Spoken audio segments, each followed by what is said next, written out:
کے سامنے اپنی بے گناہی ثابت نہیں کر پا رہی ہے، اسی لیے وہ رحاب کی زندگی سے جانے کا فیصلہ کر چکی ہے اور اب ملیحہ اس کو چھوڑ کے چلی گئی ہے۔ لیکن رحاب اب بھی غصے میں یہ بات نہیں سمجھ پا رہا ہے کہ ملیحہ کس قدر ڈرپوک لڑکی ہے اور اس کا اب کوئی بھی ساتھی نہیں ہے، نہ ہی اب اس کی ماں ہے جو اس کو پروٹیکٹ کر سکے۔ رحاب اپنے غصے میں ملیحہ کے دل کی حالت نہیں سمجھ پا رہا اور ملیحہ اپنی بے گناہی ثابت نہ کرنے کی وجہ سے رحاب کی زندگی سے چلی جاتی ہے۔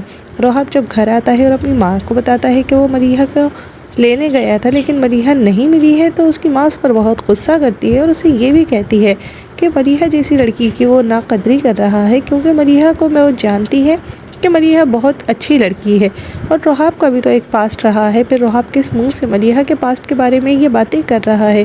رحاب کی ماں کافی سمجھدار ہے اور وہ رحاب کو اس وقت سمجھا رہی ہے۔ اسی طریقے سے کبیر کی ماں بھی کافی زیادہ سمجھدار ہے اور وہ بھی ثنا کو بھرپور سپورٹ کر رہی ہے، کیونکہ وہ جانتی ہے کہ اس کا بیٹا کتنا نفسیاتی ہے اور ثنا کی زندگی کو عذاب بنا رہا ہے۔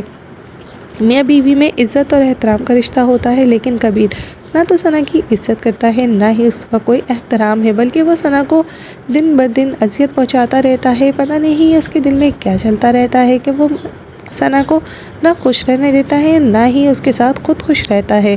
اپنی ضد اور انا میں رحاب ملیحہ کو کھو دے گا یا پھر ملیحہ کے جانے سے اسے یہ احساس ہو جائے گا کہ اب تو ملیحہ کا اس کے سوا اس دنیا میں کوئی ہے ہی نہیں، اور اتنے دن سے ملیحہ اس کے ساتھ تھی۔ اگر کوئی ایسی بات ہوتی رحاب کے نوٹس میں ضرور آتی۔ کیا رحاب اور ملیحہ ایک دوسرے کے ساتھ خوش رہ پائیں گے؟